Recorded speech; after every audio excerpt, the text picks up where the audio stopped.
tuh kalau naik gunung, itu beliau bahagia. Kan berat, iya, tapi setelah berat itu pasti ada turunan kan. Tapi ketika sedang turunan, beliau agak sedih. Siap-siap di depannya akan ada tanjakan. Maka hidupnya akan selalu flat, santai aja. Kalau misalkan ujiannya berat, amanah gak lunas-lunas, Bu, ya itu berarti masih tanjakan. Berarti di ujung sana ada permen yang manis. Bismillahirrahmanirrahim. Assalamualaikum warahmatullahi wabarakatuh. Magnet rezeki, satu sama terhubung. Titipkanlah kepadaku satu ayatmu yang bisa membuat aku mengetahui rahasia di balik peristiwa ini dan mendapatkan solusi hanya darimu. Al-Fatihah. A'udzubillahi minasyaitonirrajim. Bismillahirrahmanirrahim. Uhayyikum tahiyatan islamiyatan min indillah. Assalamualaikum warahmatullahi wabarakatuh. Waalaikumsalam warahmatullahi wabarakatuh. Subhanallah, subhanallah wa bihamdihi, adada khalqihi wa ridha nafsihi wa zinata arsyihi wa midada kalimatihi. Asyhadu an la ilaha illallah wa asyhadu anna Muhammadan abduhu wa rasuluh. Allahumma sholli ala sayyidina Muhammad wa ala alihi washabbihi wassalim, amma ba'du. Alhamdulillah, nahnu sa'id jiddan, kita sangat berbahagia di malam ini, di malam ikram, indahnya ngaji kitab di Rabu malam, dibersamai oleh Al-Mukarram Ustaduna Kiai Haj Ustadz Ali Murtado, ya, bersama dengan kita hari ini masih bau-bau Hajar Aswad ya. Ya, ini baru pulang dari umroh 2 hari lalu Ustadz ya, Senin ya. Senin. Masya Allah. Ya, kita sekaligus ya berharap ya beliau dengan penuh keriduannya mendoakan kita. Amin. Semoga kita menjadi hamba-hamba Allah yang terpilih menjadi tamu-tamunya Allah, duyufullah, duyufur rahman, amin. Ya Rabbal Alamin. Ya li adai hajj wal umrah, ya umrah wa hajan mabrur, amin ya Rabbal Alamin. Dan kita doakan juga Ustadz Ali Murtado, ya semoga apa yang telah beliau lakukan bersama dengan rombongan jamaahnya kemarin, ya mendapatkan haji umrah yang mabrur, makbul, dan mendapatkan ma'unah dari Allah Subhanahu wa taala. Amin ya Rabbal Alamin.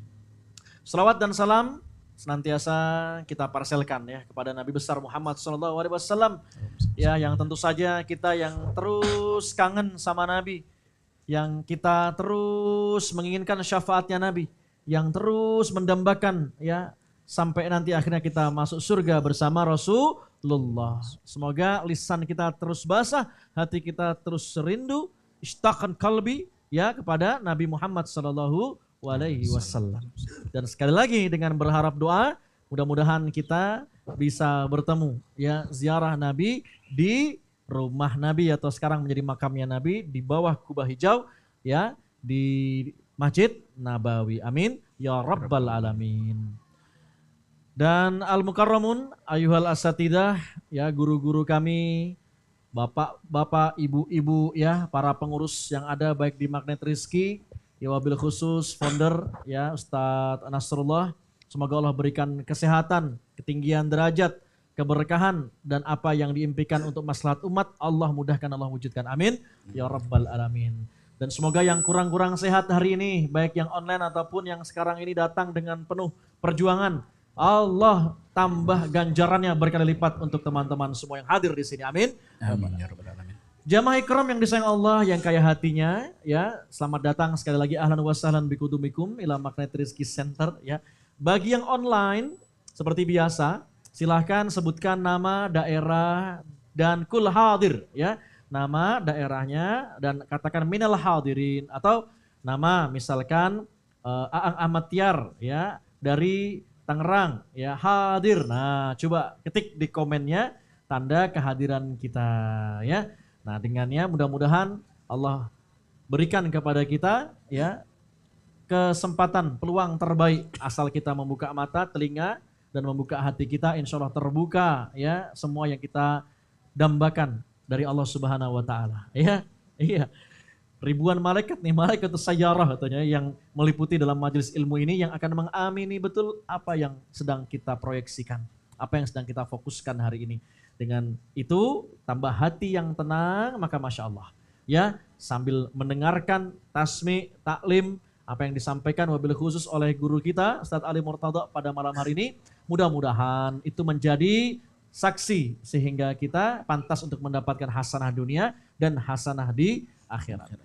So, siapkan catatannya juga ya, wabil khusus yang hadir ataupun yang di rumah, catatannya nanti boleh diupload di Instagram ya, lalu tag ya Ikram ataupun tag Magnet Rizki gitu ya, nanti kita akan berikan door prize yang terpilih seperti biasanya ya. Di sini teman-teman nyari pahala apa nyari hadiah? Dunia akhirat. Ya, nyari kabuli atau nyari ilmu? Boleh nggak nyari dua-duanya Ustadz? Boleh ya.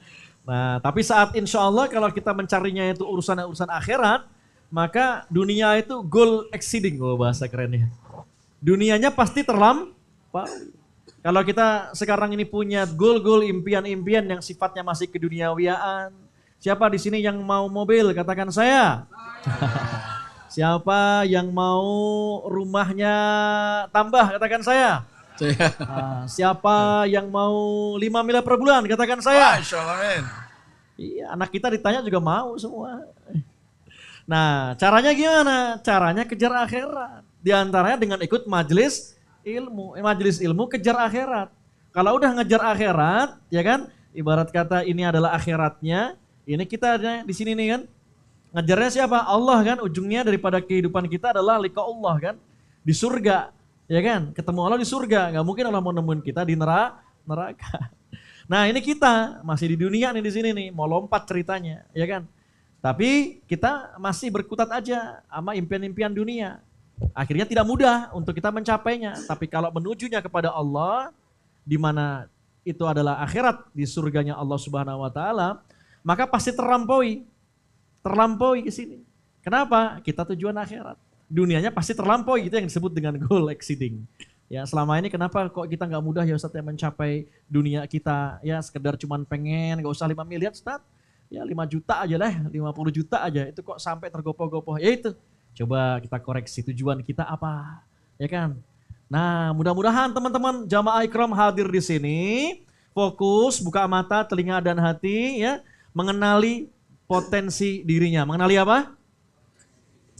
Dengan cara apa mengenalinya? Dengan belajar agama, ya, dengan belajar agama, dengan belajar bagaimana sirah-sirah Nabi, ya, belajar tauhid, ya, dan seterusnya.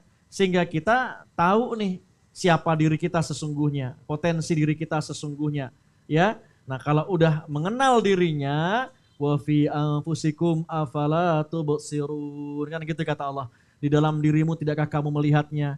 Nah, kita bisa melihat diri kita ini dengan cara apa? Belajar sama orang-orang ahli agama. Ya, kalau ahli agamanya di bidang sirah seperti Ustadz Ali, belajar dekat dengan Ustadz Ali. Ya, sohbatul Ustadz itu penting dalam syarat menuntut ilmu. Maka ada perjuangan sampai sini, jangan dikira nggak dibalas bensin Bapak Ibu yang datang ke sini, dibalas pasti. Berkali lipat, karena sedekah yang sunnah jadi pasti berbalas, terlebih menuntut ilmu agama yang wajib. Dengan begitu, kita mengetahui diri kita, insya Allah kita akhirnya mengenal siapa Allah. Kalau udah mengenal Allah, clear tujuan kita, benar ngomongnya di sini menuju surga, pengen ketemu Allah. Ya, makanya mudah-mudahan teman-teman semua hadir di sini sekali lagi ya untuk menambah khazanah, bukan hanya menambah khazanah keilmuan, tapi juga semakin mengenali diri kita sendiri ini siapa sebenarnya. Ya. Nah, kitab Nurul Yakin ya khulasoh sebagai sebuah resum dari atau ikhtisar ya daripada sirah Nabi, insyaallah akan kita kaji malam hari ini ya. Siapkan semuanya ya, minumnya boleh diminum dulu biar fresh ya. Nah, kali ini kita akan mengulas ya, mulai dari bagaimana peradaban sebelum pembangunan Ka'bah, bukan? Iya, pembangunan Ka'bah. Nah, ini menarik nih ya. Pasti banyak yang belum tahu juga, pengen ke Ka'bah, tapi belum mengenal ceritanya Ka'bah itu seperti apa. Ya kan? Kalau kita udah kenal pasti tujuan kita gampang dilalui, ya enggak? Iya dong. Ya, maka mudah-mudahan yuk kita bersiap untuk mendengarkan Ustadz Ali Murtado ya daripada kitab Khurasah Nurul Yakin. Falyatafadhal mashkur. Masya Allah, jazakumullah khairan Ustaz. Waalaikumsalam. Assalamualaikum warahmatullahi wabarakatuh. Waalaikumsalam warahmatullahi wabarakatuh. Alhamdulillah, alhamdulillah nahmaduka ya Rabb kama amartana an nahmadak nusalli wa nusallimu ala habibina sayyidina maulana Muhammad wa sallallahu alaihi wa ala alihi wa ashabihi wa man tabi'ahum bi ihsan ila yaumil mi'ad. Rabbi shrah li sadri wa yassir li amri wa hlul 'uqdatam min lisani yafqahu qawli wa la haula wa la quwwata illa billahil aliyyil azim. Amma ba'du. Alhamdulillah, segala puji hanyalah milik Allah, yang memberikan nikmat pada kita semuanya, nikmat duduk dalam sebuah majlis, taman di antara taman-taman surganya Allah Subhanahu wa taala. Kalau beberapa hari yang lalu masuk raudhah itu antriannya panjang, itu pun harus dapat tasrih saat deg-degan. Alhamdulillah dapat masuk gitu ya. Maka disebut sebagai raudhah min riyadil jannah, taman di antara taman surga. Tapi ternyata Allah berikan taman di antara taman surga tidak hanya satu, Bapak Ibu. Masya Allah. Ahlan wa sahlan Ustaz Sarkona. Masya Allah. Ustaz Nur Salim. Dah, makanya begitu Rasul menyampaikan, jika kalian mendapati taman surga, maka mendekatlah kalian. Gitu. Maka para sahabat bertanya, apa itu taman surga ya Rasulullah? Majelis ilmu. Maka ini semoga ini bagian dari di antara taman-taman surganya Allah. Maka Allah turunkan di sini ketenangan dan doa-doa kita dijabah oleh Allah Subhanahu wa taala. Baik Ustaz, tadi saya agak tersenyum gitu Ustaz ketika Ustaz bilang Al-Mukarram. Al-Mukarram dalam bahasa Arab sebenarnya sebuah kemuliaan gitu ya, yang mulia gitu ya. Kalau orang disebut Al-Mukarram itu biasanya langsung sesak gitu ya badannya, sumuk gitu ya. Makkah aja Makkah Al-Mukarramah. Makkah Al-Mukarramah, Ali Murtado Al-Mukarram, Masya Allah. Tapi saya Masya Allah dari kemarin dibuat lucu sama jamaah gitu ya. Ketika haji gitu, Qadarullah salah satu pembimbing utamanya harus pulang kembali ke Indonesia. Jadi tidak diizinkan berlama-lama, maka dipilihlah pengganti. Maka setelah itu pas beliau selesai haji langsung pulang melanjutkan estafet kepemimpinan saya. Nah semenjak itu saya mendapat gelar Al-Mukarram. Masya Allah. Ada singkatannya itu, Ali Murtado Ketua Rombongan. Iya. Jadi flat aja sebenarnya gitu ya. Al-Mukarram, Ali Murtado Ketua Rombongan. Oh Masya Allah. Ini Pak D. Ada jadi, oh ini Al-Mukarram ya maksudnya ya gitu ya. Ya Alhamdulillah semoga tahun depan jadi ketua rombongan lagi, jadi berangkat haji lagi. Amin. Semoga ayah bunda bapak ibu semua juga bisa hadir ke Baitullah menjadi tamu-tamunya Allah Subhanahu wa taala. Dan tadi kedua ketika Ustadz sholat di rakaat pertama itu langsung kayak satu sama terhubung ketika dibaca surat Al-Fil. Alam taro kaifa fa'al rabbuka bi ashabil fil. Kita belum tahu kita akan membahas apa, tapi qadarulahnya temanya kok tersambung dengan ayat itu. Nanti satu di antara yang membuat orang-orang Quraisy ketakutan untuk pembangunan Ka'bah ulang itu karena ayat ini gitu ya. Boleh tampilkan lagi? Bisa. Oke, kita di bab ke-9, kemarin kita telah membahas tentang pernikahan Rasul dengan Bunda Khadijah. Ini sekarang kita di bab ke-9. Hukmuhu baina Quraisyin fi wad'il hajar aswadi. Ini kelas 9 boleh persiapan untuk menakosyah ya. Sekalian. Tapi ini kitabnya udah ada harokatnya berarti aman. Ntar menakosyah nggak ada harokatnya. Baik, hukumnya Rasulullah di antara orang Quraisy di dalam peletakan Hajarul Aswad. Oke, kita bahas dulu artinya perkata fil khamisati wassalasin di umur khamisah kelima wassalasina dan 30 min umrihi dari umurnya Rasulullah hadamat Quraisyun, hadamat menghancurkan. Siapa itu Quraisyun? Orang Quraisy. Al-Ka'bata Ka'bah. Penghancuran itu apa? Wajaddadat bina'aha, untuk merenovasi, memperbarui pembangunannya. Itu ketika Rasulullah berumur 35 tahun. Karena kitab ini mukhtasar, nanti akan kita jelaskan kenapa itu dihancurkan dan sebagainya. Waqat ishtaroka, waqat dan sesungguhnya ishtaroka, ikut bersama, bergabung, mahum bersama mereka. Siapa itu? Sallallahu alaihi wasallam, Rasulullah sallallahu alaihi wasallam, fi binaiha dalam pembangunannya. Wakana dan ada, itu Rasulullah, yahmilu mengangkat, al-hijarota, maman al-hijarah, apa artinya hijarah? Batu. Oh, Masya Allah pesantren ini. Hijarah tadi hajar aswad tadi. Hijarah, hajar itu artinya batu. Ma'asyrafi Quraisy bersama pimpinan orang-orang Quraisy. Walaupun Rasulullah saat itu orang biasa gitu ya. Itu belum ada asyraf, orang-orang bangsawannya orang Quraisy. Wa ma'ahu ammuhu Abbas, dan saat itu beliau bersama pamannya bernama Abbas. Secara umur ini berdekatan dengan Rasulullah.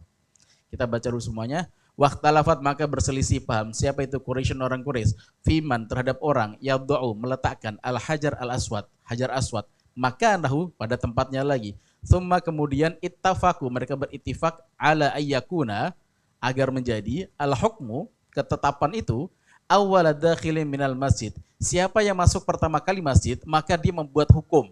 Siapa yang akan meletakkan Hajar Aswad ini. Baik, ini juga cukup detail. Saya hari ini izin share-nya pakai film tadi. Oke. Ini kisahnya adalah, ini orang Quraisy itu memiliki sebuah tempat kumpul, tempat nongkrong. Kalau tempat nongkrongnya orang magnet rezeki di mana? Di MRC, gitu ya. Nah, orang Quraisy saat itu, Abu Jahal, Abu Lahab, orang-orang yang bahasa catatan itu pun, dan Rasulullah kumpulnya di mana? Di Darun Nadwa. Darun Nadwa itu tempatnya di sekarang menjadi pelataran Masjidil Haram. Mereka berpikir saat itu terjadi badai, terjadi feodora, terjadi banjir, maka memang sangat jarang sekali hujan. Tapi sekali hujan itu nggak punya resapan, karena dia batu. Jadi kayak mangkok sekali diisi, yaudah dia akan tetap di situ. Makanya kalau kita dapati sekarang ini, apa yang terjadi? Di bawahnya itu kan banyak penyedot air gitu ya, untuk mengeluarkan ke keluar kota Mekah. Kalau ada hujan langsung dikeluarin ke dari kota Mekah. Karena apa? Tanahnya itu batu, bukan pasir. Nah, selanjutnya ketika terjadi banjir itu, ternyata Ka'bah miring, tidak lurus seperti biasanya. Maka orang-orang Quraisy pun berpikir, bagaimana caranya ini? Ini punten nggak ada ini nggak ada bahasa Arabnya aja. Karena tadi nggak mudah untuk masukin videonya. Oke. Ini. Mereka bermusyawarah, terus kita apakan itu? Ya udah kita bangun ulang saja. Bangun ulang. Caranya gimana? Kita mau hancurkan dulu. Nggak ada yang berani. Ini ada seorang namanya Walid bin Mughirah, bapaknya Khalid bin Walid. Dia mengusulkan. Ini kalau kita kenalan dulu, Walid bin Mughirah adalah orang yang ketika beliau berkata, orang Quraisy pasti sami'na wa ta'na. Bahkan mereka menolak Rasulullah dengan alasan Walid. Kalaupun ada Rasul, yang pantas jadi Rasul bukan engkau Muhammad, yang jadi pantas jadi Rasul siapa? Nih, Walid. Bapaknya Khalid bin Walid. Dan nanti satu titik Walid itu hampir masuk Islam. Dan ketika Walid masuk Islam, Mekah selesai. Akan masuk Islam semua. Tapi qadarullah Abu Jahal lagi.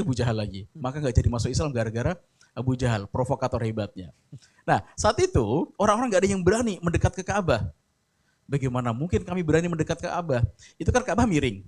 Kalau mau direnovasi kan harus diambil dulu semuanya, dirubuhin dulu, baru dibangun ulang. Sedangkan mereka itu masih teringat-ingat, mereka masih hidup dan mereka menjadi saksi hidup atas kejadian beberapa tahun silam, 30 tahun silam, 35 tahun sebelumnya. Karena saat itu Rasul umur 35 tahun, berarti 35 tahun yang lalu terjadi Tayron Ababil yang menyerang Abraha. Ayat yang dibacakan oleh Ustadz Abus barusan. Tayron Ababil tarmihim bijarotin min sijil. Orang Quraisy gak ada yang berani, terus gimana ini? Ka'bah harus dihancurin dulu. Siapa yang berani ngancurin? Nanti kalau Tayron Ababil turun gimana persoalannya? Lalu kita dilemparin sama batu lagi. Abraha yang sekuat itu aja selesai umur mereka. Gak ada apa-apanya di hadapan Allah gitu. Ya sudah gini aja, saya berkorban. Ini Bani Makhzum, perkenalan. Ini Walid bin Mughirah, sebelahnya adalah Abu Jahal. Cukup menyeramkan ya, Abu Jahal. Nah, kata Walid, ya udah segini saja. Saya akan menghancurkan satu. Di bagian sisi makam Ibrahim itu, saya akan pukul tung tung tung. Setelah itu coba kita lihat besoknya. Kalau besok saya mati, maka selesai, jangan lanjutin ini. Tapi kalau besok animasi hidup, animasi keluar, kata Walid, maka kita lanjutkan pembangunannya. Berarti Allah ridho. Ting. Maka dia datang. Ini lanjutkan filmnya, saya percepat saja. Nah, maka Walid pun datang ke hadapan Ka'bah, dia ambil posisi yang terbaik, dia ngambil cangkolnya, mengambil apa ya kayak lingkisnya kira-kira gitu ya. Digodam lah Ka'bah itu, semua orang udah deg-degan ini. Khawatir petir datang, gitu ya. Ada burung datang gitu kan, mengkhawatirkan semuanya. Semuanya ketakutan. Kenapa? Mereka saksi hidup terhadap lihat ngerinya Tayron Ababil tadi. Maka dipukullah Ka'bah tadi, dihancurkan. Tidak sampai semua dihancurkan, hanya beberapa saja gitu ya. Hanya untuk memberi kode bahwa kalau memang Allah ridho, maka tidak akan ada turun apapun. Tapi kalau sampai Allah nggak ridho, maka malam itu Walid yang jadi korbannya. Ini orang memang satu sisi bijaknya luar biasa, tapi qadarullah memang hidayah belum masuk ke dalam relung hatinya. Maka saat itu Walid kembali, malam harinya dia tidur, pasti nggak tenang tidurnya, sudah menunggu apakah dia akan kena azab malam itu, dan ditunggulah besok harinya. Ternyata besok harinya Walid muncul lagi dan dalam keadaan hidup. Barulah setiap Quraisy itu, orang para pimpinan kabilah-kabilah, mereka berani untuk menghancurkan Ka'bah. Menghancurkannya bukan untuk penghancuran, tapi untuk merenovasi Ka'bah. Tapi kan harus diobral dulu, dibongkar dulu satu persatu. Maka dibagilah bagian ini bagian orang Quraisy, ini bagian Bani Hashim, ini Bani Abdul Manaf, ini Bani Makhzum gitu ya. Walid dari Bani Makhzum. Satu kabilah yang sama dengan Abu Jahal. Gitu. Nanti pun setelah pembangunan selesai, semua dapat selesai tugasnya masing-masing. Nextnya adalah semua udah beres nih. Tinggal satu yang belum selesai. Yang belum selesai adalah ini. Dipercepat. Peletakan Hajar Aswad. Ketika dalam peletakan Hajar Aswad itu, orang-orang Quraisy sudah meletakkan mereka. Mereka membuat darah, bawa darah, ember, darah gitu kan. Cemplungkan tangan mereka dalam darah itu. Siapa yang berani mengambil Hajar Aswad untuk diletakkan di tempatnya, maka siap-siap. Aku pun rela mati untuk meletakkan Hajar Aswad di tempatnya. Dan darah yang darah hewan itu bukan darah manusia, itu menunjukkan bahwa kami siap mati untuk meletakkan Hajar Aswad doang. Ini cuma Pak ngangkat Hajar Aswad, plak, beres. Segitunya. Tapi itulah kebanggaan orang Quraisy. Mereka itu berbangga diri dengan, oh saya adalah kabilah terbaik. Maka setiap orang mengatakan, yang paling berat untuk meletakkan Hajar Aswad itulah kami, Bani Makhzum. Kata Abu Jahal. Lah kenapa Bani Makhzum? Lah yang berkorban pertama siapa? Walid. Walid kan yang berani berkorban kan? Kenapa kita berani merenovasi ini? Karena Walid berani berkorban pertama kali. Maka yang paling berhak adalah ya kami. Gitu. Kata Bani Abdul Manaf, keturunan Quraisy itu banyak. Kami loh yang keturunan Qusay. Qusay itu orang kerennya orang Quraisy. Kalau dia bilang A semua, B semua. Gak ada yang berani ngelawan Qusay. Lah kalian kan bukan keturunan Qusay, aku keturunan Qusay. Bani Hashim juga mengatakan hal ini sama. Bani Hashim itu keluarganya Rasulullah. Penjaga Ka'bah siapa? Bani Hashim. Ya kami yang lebih berhak. Semua mengatakan kami lebih berhak. Marah-marahnya mereka bawa ember. Embernya berisi darah. Nih, siapa yang berani yuk kita perang. Gara-gara sebuah batu. Cuman plek, gitu. Kurang dari 1 menit. Maka hampir saja terjadi peperangan. Maka Walid mengatakan lagi, ini orang bijak memang. Tapi belum dapat hidayah. Gimana kalau kita punya usul saja? Kita kayak undi, tapi undiannya berbeda. Undiannya, siapapun yang pertama kali masuk masjid, kita ini lagi rapat nih. Siapapun yang pertama kali masuk Masjidil Haram, maka dia bilang A, kita akan setujui. Qadarok ternyata misalkan dia Bani Makhzum, ya udah jatahnya Bani Makhzum. Gitu. Tapi ternyata yang datang adalah semua menunggu. Sebentar, ada gak kisahnya? Sebentar.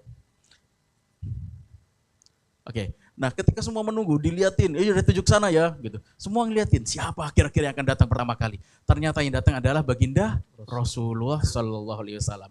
Baik, kembali ke film. Nomor 4, fakana awwala dakhilin Rasulillah. Ternyata yang pertama kali masuk adalah Rasulullah. Fafarihat Quraisyun bih. Maka seluruh Quraisy bahagia. Kenapa? Yang merasa menang bersama.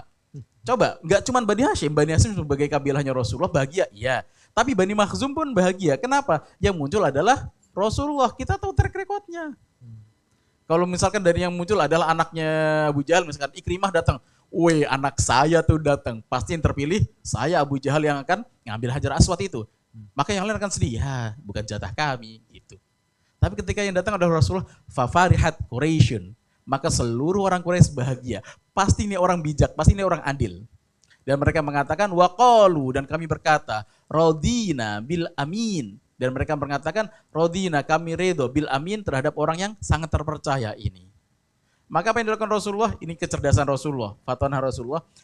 Fawadu al hajar, maka Rasulullah meletakkan batu hitam tadi Hajar Aswad fi ridain, di dalam sebuah selendang. Digambarkan selendang, maka diletakkan Hajar Aswad di situ. Maka diminta tadi setiap kabilah. Kan yang membangun 4 sisi tadi kan, Bani Makhzum situ, Bani Hashim sini, Bani Abdul Manaf sini, Bani sini. Pegang semuanya bareng-bareng, siap. Ayo kita angkat bareng-bareng. Jadi semua merasa diwongke, semua merasa dihargai, diangkat bareng-bareng. Gitu kan. Saat itu Al-Mukarram semua jadi. Iya, Al-Mukarram semua. Terhormat semua. Gak cuma Ali Murtado ya, Abu Jahal Al-Mukarram gitu ya. Dan semua ngangkat itu bareng-bareng, dan itu saat itu belum turun wahyu. Berarti itu memang clear murni kecerdasan yang dimiliki oleh Rasulullah. Karena malaikat Jibril belum datang zaman itu gitu ya. Maka mereka wa talaba min kulli ra'isin, dan meminta setiap pemimpin dari kaum itu ayyum sikabi tarafin. Mereka memegang taraf itu pojokan, minar rida, dari astagfirullahaladzim, rida itu apa? Sorban gitu ya. Summa amarhum bi raf'ihi. Setelah itu Rasulullah meminta kepada mereka, ayo angkat. Falamma, dan ketika wasulu mereka sampai bihi terhadap Hajar Aswad tadi, ila maudhihi, terhadap tempatnya, akhadahu Rasul, yang ngambil Rasul langsung dan diletakkan dengan tangannya. Jadi nggak langsung Rasul ambil masuk, tapi Rasul mengajak semuanya. Itu kan sebenarnya busa basi juga Ustadz.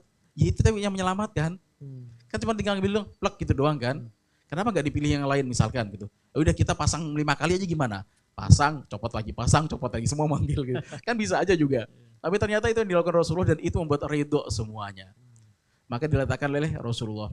Wa wada'ahu biyadi asyarifah, maka diletakkan dengan tangan yang mulia. Fazal khilaf bihukmihi, maka hilanglah perbedaan pendapat dengan hukumnya. Wa ta'ajjabat Quraisy ta'jub min quwwati fikrihi, dari kekuatan pemikiran Rasulullah sallallahu alaihi wasallam. Maka hari ini kita bahas tentang baginda Rasul, bagaimana beliau Masya Allah kecerdasan beliau. Memang satu di antara yang dimiliki Rasul adalah fatona.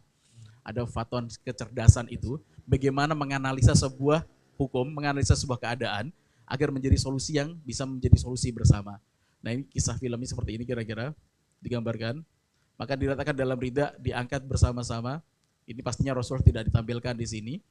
Sampai dekat dengan Ka'bah, barulah diletakkan. Dan itu membuat semua orang ridho. Dan tidak ada satupun, ya, ternyata yang dimuliakan cuma Bani Hashim. Tidak. Yang dimuliakan semuanya. Dan mereka semua ridho dengan hukum yang diletakkan oleh baginda Rasul Sallallahu Alaihi Wasallam. Maka di pojokan inilah sekarang menjadi pojokan Hajar Aswad. Dulu Hajar Aswad segede gini kira-kira. Cuman sekarang tinggal sedikit jempol-jempol gitu. Pernah diambil orang dan jatuh. Sekarang ditempel-tempelkan di dalam semen gitu ya. Kalau kemarin ada viral ternyata masuk Hijri Ismail itu ngantri. Dan kebetulan kemarin gak dapat itu karing saking penuhnya. Sekarang lagi musim dingin Bapak Ibu. Ntar lagi kita berangkat ya. Iya, Masya Allah Februari Ustaz. Kemungkinan juga masih musim dingin Ustaz. Siapkan jaket dikit lah ya, nggak tebel-tebel amat, insya Allah cukup itu. Baik, ini saya gambarkan sedikit tentang posisinya Ka'bah. Boleh sih? Oke. Nah, Ka'bah itu dulunya dia persegi panjang, dia bukan kotak. Saat ini posisi Ka'bah itu kotak, bukan persegi panjang. Kalau zaman Rasulullah, di masa umur yang tadi sebelum 35 tahun itu, Ka'bah itu panjang, persegi panjang, seperti inilah kira-kira. Tapi saat ini posisi Ka'bah itu kotak. Beda dengan zaman itu. Yang membedakan apa? Yang membedakan adalah ketika pembangunan itu dihancurkan dan dibangun ulang, orang-orang harus memberikan syarat. Syaratnya apa? Kita hanya menggunakan harta yang tahir, yang bersih. Harta dari jual beli budak untuk dilacurkan itu tidak boleh. Harta yang di situ ada ribanya tidak boleh. Sebenarnya mereka dalam hati kecil mereka mengatakan, oh ini riba sebenarnya nggak boleh, ini nggak boleh, ini nggak boleh. Mereka tahu itu. Tahunya dari mana kita? Dari pembangunan Ka'bah. Ternyata ketika pembangunan Ka'bah pakai syarat itu. Karena syaratnya terlalu bagi mereka gak mudah. Kenapa? Harus ngambil yang suci doang, yang bersih. Benar-benar gak kecampur dengan yang najis kira-kira gitu. Melacurkan budak-budaknya gitu dan pelacuran sebagainya. Itu mereka tahu walaupun dilakukan. Itu mereka tahu itu salah. Dan ternyata ketika dikumpulkan harta itu donasinya tidak banyak. Donasinya sangat kecil. Maka apa yang terjadi? Ya sudah, kita bangun sebagiannya saja. Jadinya harusnya persegi panjang, jadinya kotak. Terus masih ada sisa? Iya. Sisanya diapakan? Sisanya sekarang diletakkan di situ Hijr Ismail. Maka satu di antara rukun umroh. Rukun umroh ada berapa Pak Ibu? Ada yang berangkat umroh nggak nih? Insya Allah berangkat. Saya ada seorang ustadz itu nanya, siapa di sini mau berangkat umroh? Saya semuanya. Siapa yang sini udah pernah manasik? Nggak ada yang angkat tangan. Maka cobalah memantaskan diri dulu, belajar dulu. Tahu-tahu kira-kira gitu, Ustaz, ya mungkin, kamu berangkat umroh kan gitu. Bisa jadi kan gitu ya. Sekarang yang berangkat siapa Ustaz? Insya Allah Pak Eldrin. Pak Eldrin. Itu kan simpel, Pak Eldrin berangkat gitu kan. Ya mungkin beliau udah belajar manasiknya. Maka kita memantaskan diri dulu Bapak Ibu. Ini ngeliatin ini termasuk semoga ini bagian dari pemantasan diri kita. Untuk menjadi tamu-tamunya Allah SWT. Seperti Abah juga angkat tangan pengen berangkat umroh lagi. Ya. Masuk nominasi. Pokoknya rajin datang ikram aja. Tahu-tahu nanti dapat umroh gratis. Amin, insya Allah. Cuman saya nggak pernah dapat umroh dari sini, Ustaz. Antum siap-siap aja. Saya diomelin, Ustaz. Saya nggak pernah diberangkatin, Ustaz, katanya. Oh belum. Al-Mukarram. Al-Mukarram. Di tempat lain ya. Oke, kita jeda dulu, Ustaz. Yap. Padahal Muadzin. Jadi saya joke sedikit, Ustadz Ali waktu lagi live ya. Ada Masjid Jin kan? Oh iya. Beliau lagi jadi Al-Mukarram. Ali Murtado rombongan, ketua rombongan. Ustadz Ali itu lagi di Masjid Jin ya? Yeah. Jin apa yang suaranya bagus udah gak bisa jawab. Al-Mukarramnya dipertanggungjawabkan berarti kan? Padahal sesederhana, jin yang suaranya bagus itu muadzin Ustadz. Masih loading beliau. Muadzin. Muadzin ya silakan, muadzinnya siapa? Ayo, anak santri boleh. Yang mau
mi'ad.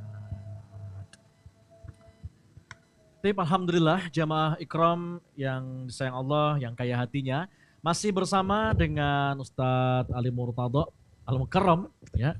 Dan tentu saja kita dibersamai oleh insya Allah tamu-tamunya Allah di sini, duyufullah, duyufur rahman. Amin, ya. Masya Allah. Nah, karena kita sedang menggali sirah bagaimana proses terbangunnya Ka'bah yang kita ingin menuju kepadanya, insya Allah. Ya, kita ingin menuju ke sana, ya kiblatnya seluruh umat Muslim sedunia. Tapi kita belum tahu bagaimana nih ceritanya Ka'bah itu berdiri. Kita pengen mencium Hajar Aswad, kita nggak tahu bagaimana cikal bakalnya Hajar Aswad. Ya ternyata sekarang hanya tinggal serpian-serpian aja Ustaz ya. Tadi Ustaz Ali udah menyampaikan. Tambah lagi katanya dulu Hajar Aswad itu putih ya, dalam sebuah hadis dikatakan sedemikian, kok sekarang jadi hitam? Apa sebabnya gitu ya? Nah, inilah pentingnya kita memahami ya, menelusuri sirah sehingga kita seperti menemukan emas dalam diri kita untuk kemudian kita bisa mengerti ya jati diri kita, potensi diri kita, sekali lagi untuk akhirnya menuju kepada surganya Allah Subhanahu wa taala. Liqaullah di sana ya. Nah, dengannya akhirnya hajat-hajat dunia kita dengan mudah dapat terlampaui.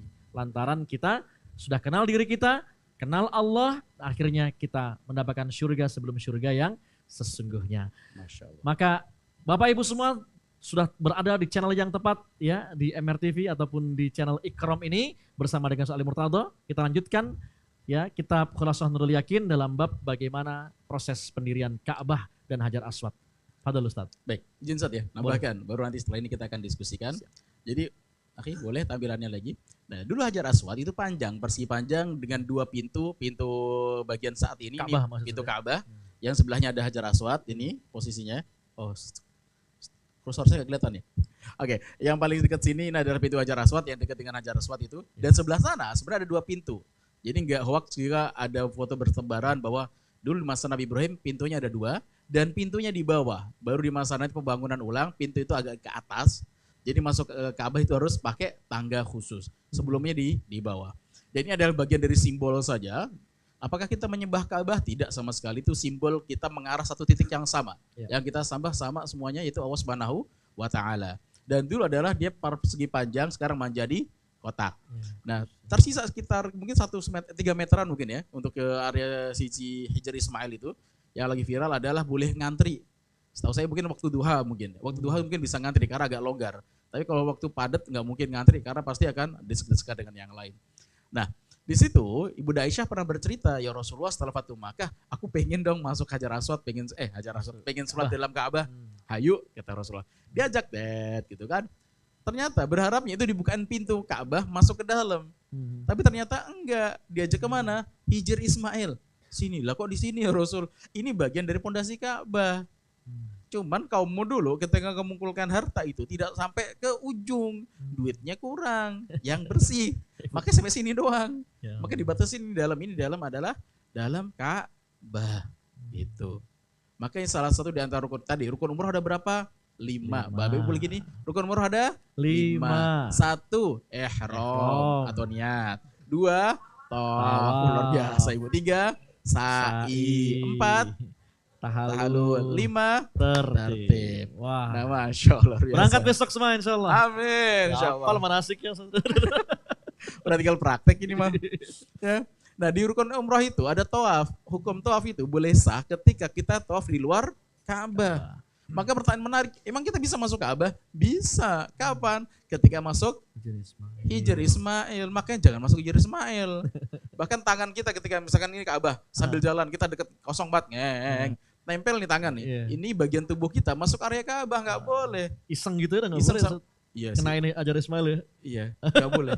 Asal jalan saat. Tapi emang nggak mudah sih. Potensi sih nggak mudah ya buat desek-desekan gitu. Walaupun ada potensi bisa juga sambil jalan nempel terus ke tembok gitu kan, nusap. Sangat kecil kemungkinan. Tapi itu mungkin iya. Maka itu ada bagian tubuh yang masuk dalam Ka'bah itu tidak boleh. Kecuali berhenti cium Hajar Aswad, keluar jalan lagi, itu masih boleh. Dan itu sunahnya Rasulullah gitu. Sunahnya gitu Ustaz. Cuman prakteknya kan nggak mudah. Iya, kira gini doang ya, istilah doang. Bismillahi, Allahu Akbar. Kayak kita nempel dalam Hajar Aswad terus kita cium. Nah, ini tadi pertanyaan Ustaz. Ya. Nazal hajar aswad minal jannati wa huwa asyaddul bayad. Ya. Hajar aswad itu turun dari langit, dari surga dalam keadaan sangat putih. Bahkan lebih putih dari al-laban, dari susu. Masya Allah. Fasawwadathu khotoya bani Adam. Maka berubah hitam gara-gara dosanya anak Adam. Allah. Gitu. Itu kan anak Adam, Ustaz. Bapak saya bukan Adam namanya. Enggak gitu juga. Kita semua anak Adam. Tapi saya garis bawahi menariknya dalam case ini adalah kisah tentang Umar bin Khattab. Semua orang yang cuma hajar aswad itu berebutan gitu. Umar doang yang mendapatkan ultimatum, kalau bahasa di ulti sama Rasulullah. Umar, ente kalau mau nyium hajar aswad jangan pas rame. Siap ya Rasul, emang kenapa? Karena badan ente gede. Mental semua gitu kan. Ente dolimin orang. Maksudnya gak apple to apple lah. Kalau semua gede-gede gak apa-apa gitu kan. Ya sudah, suatu ketika beliau nyium hajar aswad, itu pun pakai komentar, kencang lagi gitu kan.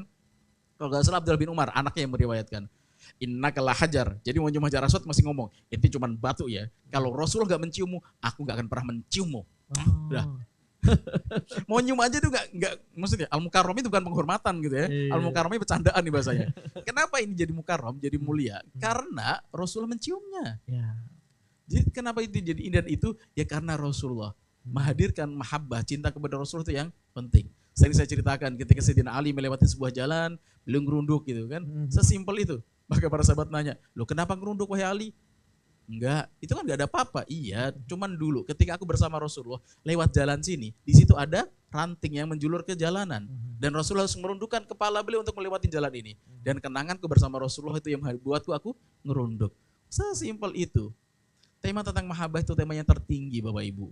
Maka kita mengenal adalah Islam, basic utama, hadis Jibril itu. Islam, habis itu iman, kepercayaan. Ketiga adalah ihsan. Level ihsan itu level cinta. Level cinta itu bukan tentang jumlahnya berapa rakaat, halamannya sehari berapa juz. Bukan. Kalau sudah bahasannya udah cinta, bahkan yang sekecil apapun, kalau sudah cinta, itu mahal harganya. Contoh paling terkenal tentang surat Qul-hu, gitu ya. Sahabat jadi pemimpin pasukan. Setiap sholat bacanya kulhu mulu gitu kan. Balik dilaporin, ya Rasulullah nih bid'ah nih. Ketika sholat pasti ada kulhunya, kira-kira gitu ya. Dilaporin, sesimpel itu aja. Kan Rasul nggak baca kulhu biasanya kan. Ini kalau setiap sholat berkali-kali diulang-ulang, oh kulhu lagi. Baca surat lain ditutup dengan kulhu. Maka ditanya dulu, kenapa sahabat, kamu kok suka kulhu? Apa yang membuatmu mengeluhkan hal itu? Enggak ya Rasul, aku senang banget dengan surat ini. Loh kenapa kamu suka? Karena surat ini full dari awal sampai akhir itu tidak berbicara tentang kita. Kalau misalkan Al-Fatih, idza ja'a nasrullahi wal fath, yang menang siapa? Kita.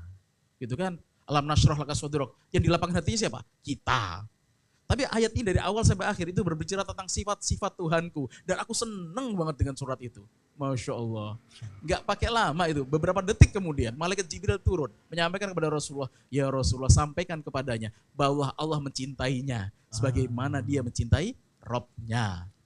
Pengen dicintai Allah? Pengen banget. Nanti ujungnya adalah liqa Rabbi. Tadi sampaikan Ustaz Agus. Masuk surga itu sangat tawar nanti. Ketika gak ketemu Allah. Masuk surga sangat tawar ketika nggak ketemu Allah. Iya. Allah. Tapi cuma masuk surga ketemu Allah setia. Iya, setia.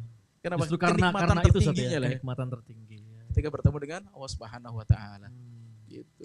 Tadi ada yang menarik Ustaz. Kaitannya dengan mencium Hajar Aswad. Hatta seorang Umar mengatakan kepada Hajar Aswad ini, kalau bukan karena Rasul menciummu, maka aku nggak mungkin mau gitu kan.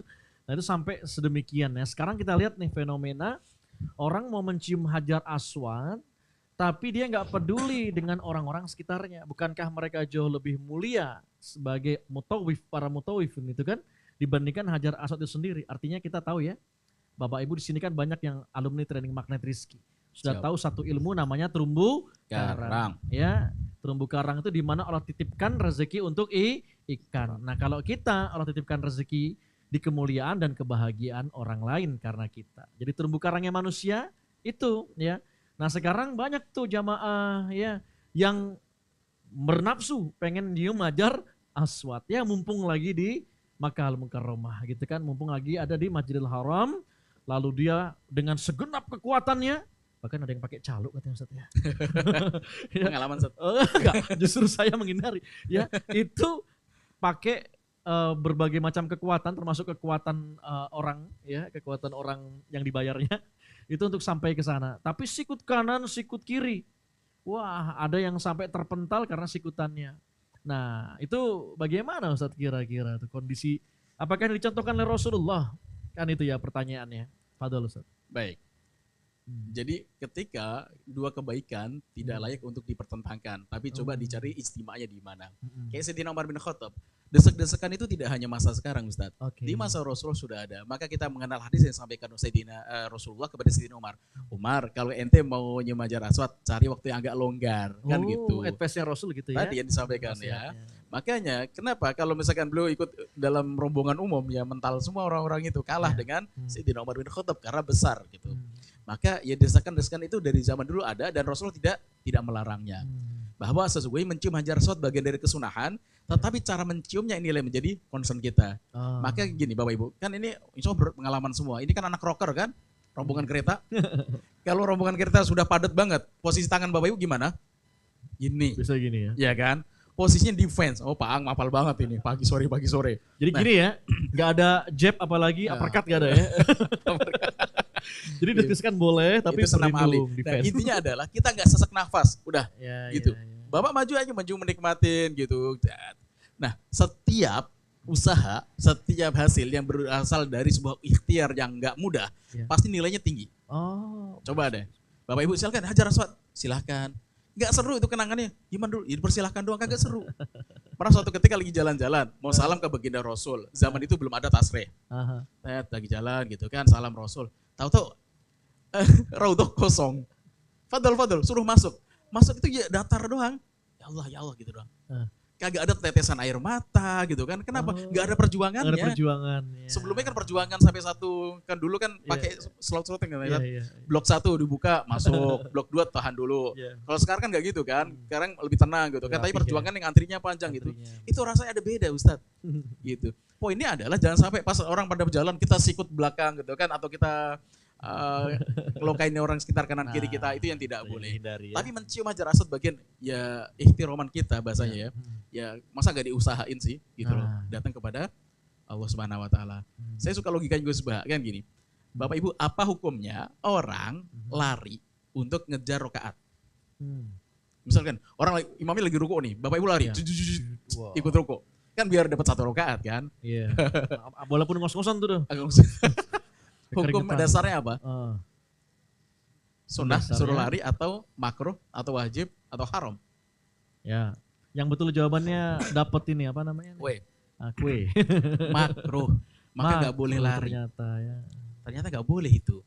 Tapi kalau Gus Bah itu dapat aja ilmunya. Lihat masa ngejar Allah kok nggak ada semangatnya, gitu ya. Gitu. Jadi ada kehadiran.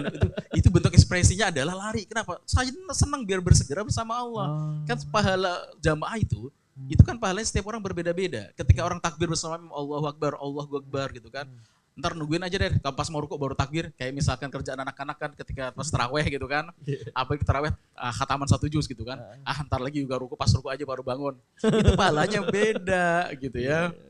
Nah, lazimnya sih 27 ya, pahala berjamaah. Cuman ya kualitas jamaah berjamaah beda-beda. Betul Ustaz. Itu ada yang dapat perak, ada yang dapat dinar Ustaz. Nah, itu kayak misalkan gini, ada cerita yang dalam Ihya itu ceritakan, ini Ustaz Sarkona ya ahlinya. Masya Allah. Ada 2 manusia. Itu satu dimasukkan di dalam surga, satu lagi dimasukkan dalam neraka. Maka dipanggil lagi sama Allah, dimahkamahkan gitu kan. Pas dipanggil, kamu yang dari neraka, sini. Datang sama Allah, gitu kan. Semangatnya kenceng banget, Mas Masik datang. Iya ya Allah, kenapa? Ya, kamu dosanya banyak di dunia. Jarang beramal. Ya sudah, sekarang masuk neraka. Siap Allah, siap, lari. Makanya lari lagi panggil, sini. Loh kenapa lari? Ya Allah, aku udah malu dulu di dunia ketika suruh semangat ibadah, aku gak semangat. Sekarang asal kau perintah apapun, aku samina wa ta'na dan semangat. Oh gitu ya, gitu. Maka masuk neraka itu semangatnya luar biasa. Kenapa? Perintah Allah masuk neraka. Ya udah, kena rahmatmu masuk dalam surga ya Allah. Kenapa? Rahmat turun atas taatnya si fulan tadi terhadap perintahnya Allah. Ada satu lagi dari surga. Di mahkamah awal lagi gitu kan. Habis itu ditanya lagi. Ya udah sekarang kamu gantian masuk neraka. Jalannya lemot banget. Kok kamu kurang semangat? Enggak ya aku enggak ngira ya Allah. Engkau yang Ar-Rahman Ar-Rahim itu ya Allah. Memasukkanku dalam neraka. Aku husnudon ya Allah. Engkau itu maha penyayang, maha pengasih, dan maha pengampun. Loh kok tiga-tiganya saya masuk neraka gitu kan. Oh ya Allah, dengan rahmat dan rahimku, engkau masuk surga juga. Masya Allah. Amalannya berbeda, tapi tadi semangatnya tadi, mahabbah itu beda nilainya, Pak. Betul. Jadi tema tentang mahabbah ini, tema yang sangat mahal bahasanya. Tadi bisa jadi orang baca Yasin tiap malam, baca Al-Kahfi, mahabbah pengen dapat mengamalkan sunnahnya Rasulullah. Itu juga bagian dari mahabbah dan nilainya tinggi. Tapi bisa jadi ini bacanya surat Qulhu gitu ya. Tapi karena mahabbah terhadap surat ini luar biasa, juga sama mendapatkan cintanya Allah dan dapat surganya Allah Subhanahu wa taala. Termasuk hari ini kita mempelajari sirah Rasulullah tuh. Lihatin bagaimana mahabbahnya dan cintanya para sahabat luar biasa. Masya Allah. Tadi yang ya gaspol sampai di atas 80 km per jam gitu kan. Padahal kerjaan masih banyak di kantor saat demi pengen ya ngaji kitab Ikram ini. Nah itu mahabbah itu. Allah catat dibandingkan orang yang nantilah atau saya Ikram di bawah lah, ini kan ada yang masih di bawah nih. Mudah-mudahan dengar saya sekarang. Jadi nunggu kebulinya keluar baru datang dia. Assalamualaikum yang di bawah. Jadi beda yang sampai sini pengen muajah langsung. Muajah ini juga bagian daripada afdolu dalam majlis ilmu saat ya. Tatap muka ini. Ngapain sampai sini cuma nunggu di parkiran, nunggu kebuli. Mahabbah itu bisa diukur saat ya. Ini Ustadz Sarkonah, Masya Allah. Kiai kita, Ustadz Nur Salim. Ustadz Nur Salim, meskipun beliau yang mualim di sini, tapi beliau semangat untuk kemudian ngaji juga. Meskipun ilmu saya jauh banget, ilmu beliau tinggi sekali sudah. Saking tingginya kalau ngomong tuh kadang-kadang wush gitu di atas kepala saya. Belum sampai ilmu saya. Tapi beliau mau tawaduk duduk.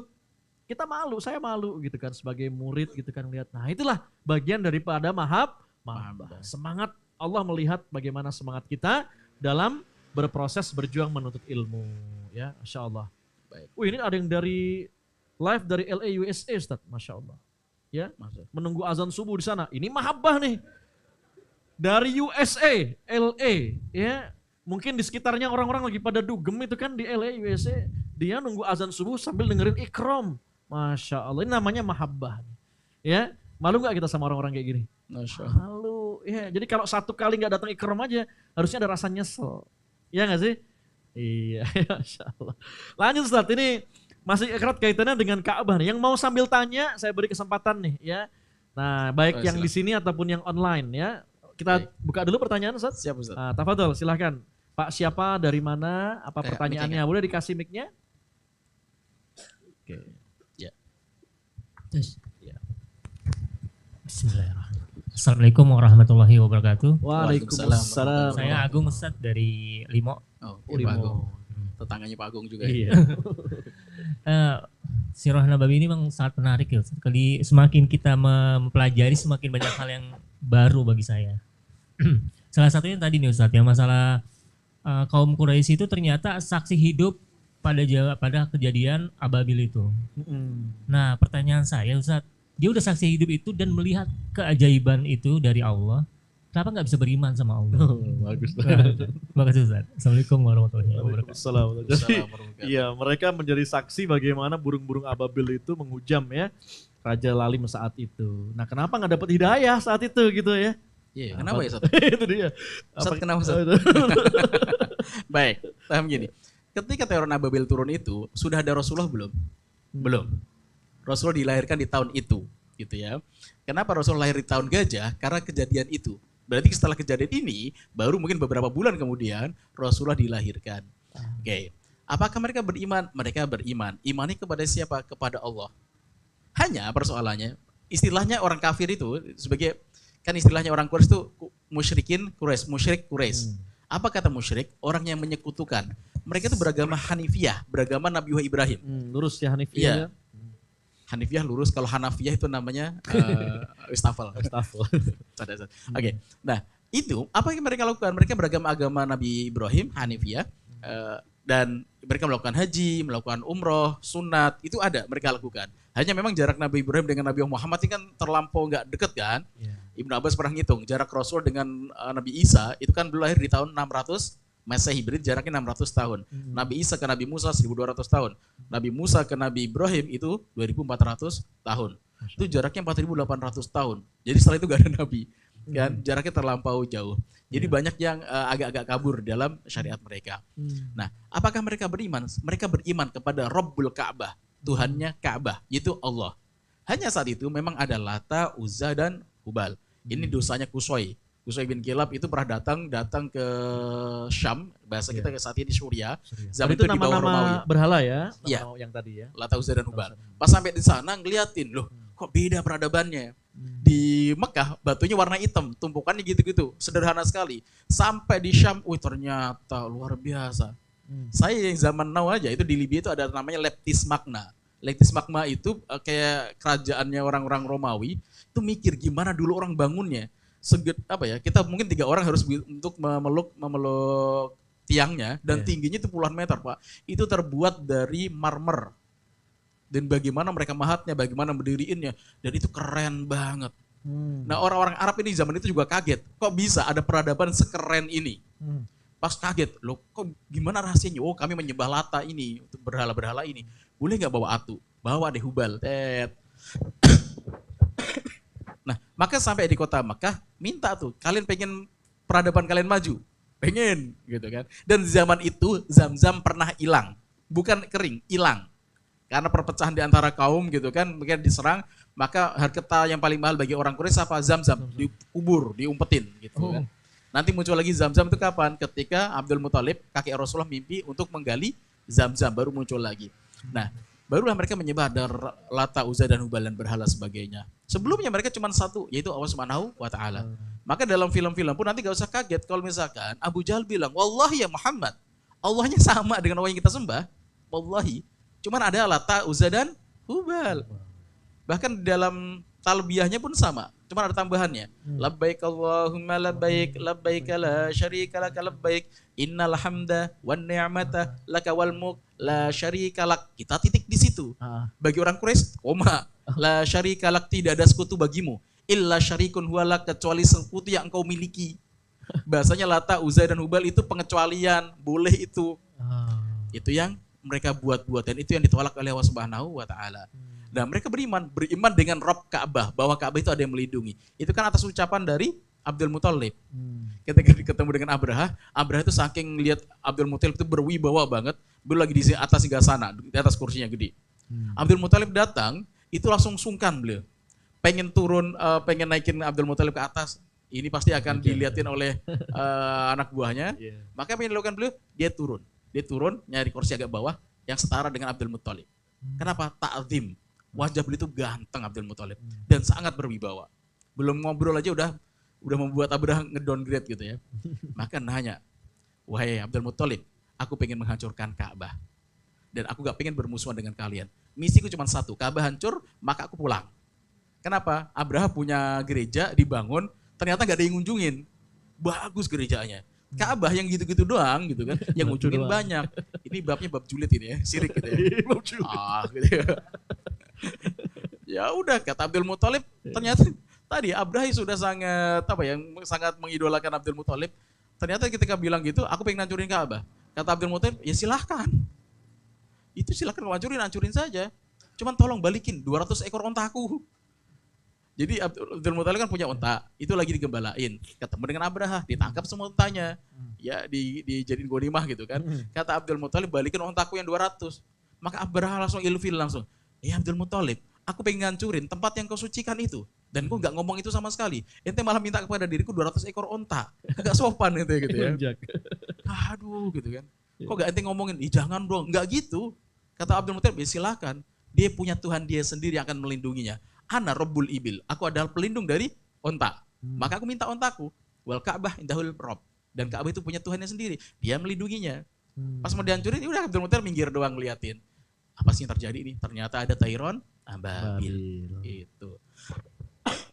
Kira-kira gitu, Pak. Mereka beriman, ya. Mereka semakin beriman dengan penjagaan Ka'bah itu. Maka mau ngancurin Ka'bah tadi kan ketakutan, gitu. Tetapi imannya saat itu belum sampai ke level bawah. Dan Nabi aja pas pembangunan ini belum ada Islam. Ya. Cuman Rasul memang tidak menyembah berhala, itu saja. Masih memegang agama Hanifiyah yang dipegang oleh juga Ibunda Khadijah At-Thahirah yang suci. Cuman cara ibadahnya cuma nggak jelas. Sudah sholatnya gimana itu nggak terlalu jelas. Setiap nabi ya sholatnya juga udah dari penganutnya beda-beda. Punya syariatnya masing-masing. Gitu Pak, semoga puas. Ya? Apa nggak mau bertanya burung ababil itu bentuknya kayak gimana gitu mungkin Pak? Ada nggak sekarang dulu? Nanti harus ada di sini ada lukisan gitu ya. Sedikit Ustaz, nambahin yang sampaikan beliau. Silakan. Kemarin itu saya mendapatkan satu hal yang menarik. Saya jelaskan kepada para jamaah. Saya ke Taif, baru pertama kali yang saya Ya bolak-balik. Allah, baru ke Taif Ustaz. Pak Agus tolong. Norak banget ya. Udah berkali-kali umroh ya. Enggak pernah ke Taif. Kemarin ke saya ke Taif. Dan ternyata saya perhatikan kultur kita itu sangat dekat dengan kulturnya Turki. Di mana orang Indonesia muncul di situ, orang Turki muncul di situ. Yang mau naik Gua Hira itu orang Turki. Masya Allah, nenek-nenek di sana gede-gede, sampai di atas kok bisa gitu kan? Itu kan saya masih muda tuh harga dirinya langsung ke downgrade langsung. Yo nenek-nenek sampai atas gitu kan? Dan Turki itu di sana apa? Dia bercerita, selalu bawa son. Spesial itu pasti Turki itu bukan doa Allah enggak. Dia akan cerita, ustadznya akan cerita ini apa ini apa. Kebangkitan Turki dari mana? Mereka mendekat kepada Sirah Nabawiyah. Salahuddin Al-Ayyubi bisa menaklukkan Al-Aqsa itu dengan cara apa? Membuat maulid kembali. Maulidnya bukan tentang bagaimana baca maulid dengan begitu sakral, tidak. Tapi mengenal kembali tentang sosok Rasulullah dan para sahabatnya. Maka kemarin Ustadz Salim Afilah itu menarik sekali ketika membahas tentang Pangeran Diponegoro.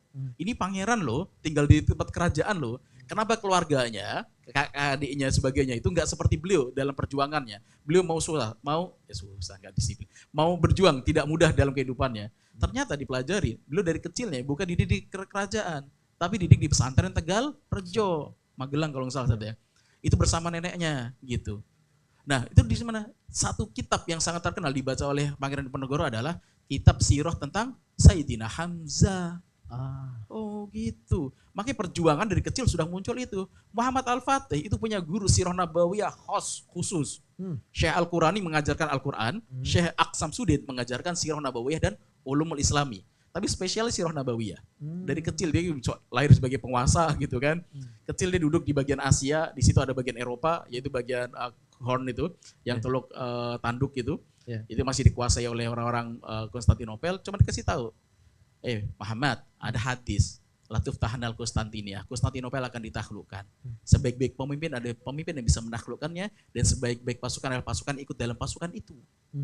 Dan aku lihat kakekmu kayaknya udah nggak berhasil untuk menaklukkannya. Bapakmu sedang berjuang, tapi sepertinya bukan dia yang penakluknya.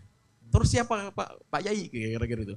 Yang aku lihat adalah engkau sebagai penakluknya. Dari kecil dia ngomongin gitu terus. Kan ditunjuk no. Seberang lautan memang deket sih kelihatannya cuma selat doang gitu ya. Itu yang menaklukkan adalah engkau.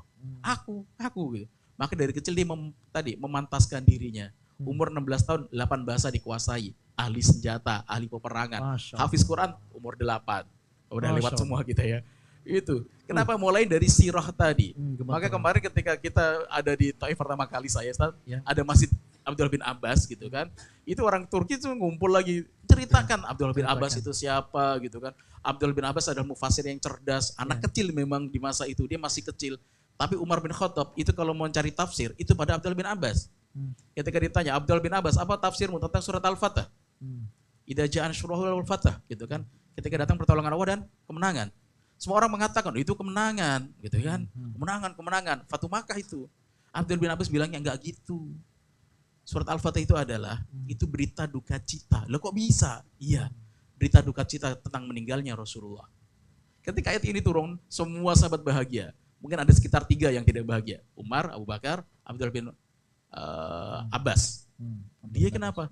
Kalau sudah menang, misi selesai. Kalau misi selesai, pasukan kembali. Rasul akan kembali dengan robnya. Ya nangislah para sahabat. Maka ketika ayat ini turun, ada beberapa sahabat yang nangis. Loh kok nangis? Sampai itu para sahabat tanya, loh kenapa orang tua ini? Itu Abu Bakar bin As-Siddiq nangis. Karena beliau tahu makna dari ayat ini. Gitu. Umar bin Khattab itu kalau nanjak, naik gunung, itu beliau bahagia. Kan berat, iya. Tapi setelah berat itu pasti ada turunan kan? Tapi ketika sedang turunan, beliau agak sedih.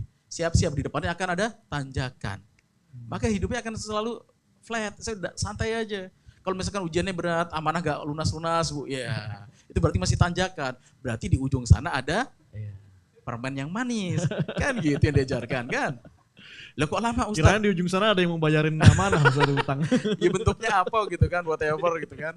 Masya Allah. Keajaiban itu, saya malu banget kalau lagi kemarin kan Ramadan ditanya dulu Ustaz Nas. Saya itu bertahun-tahun Bu bersama Ustaz Nas, sama Abah gitu kan. Ustaz keajaibannya apa? Kagak ada Ustaz kayak gitu kan. Gimana ada? Kalau seminar gak pernah di dalam. Ketawanya kenceng banget. Kita spesialis menerima tamu doang. Panitia ya. Pelanggaran terbesar saya adalah Bu Yuni. Saya tanya, Bu silakan namanya mana ya? Itu istri Ustadz Nasrullah. Saking gak kenalnya saya dengan keluarga Ustadz Nas gitu, Masya Allah.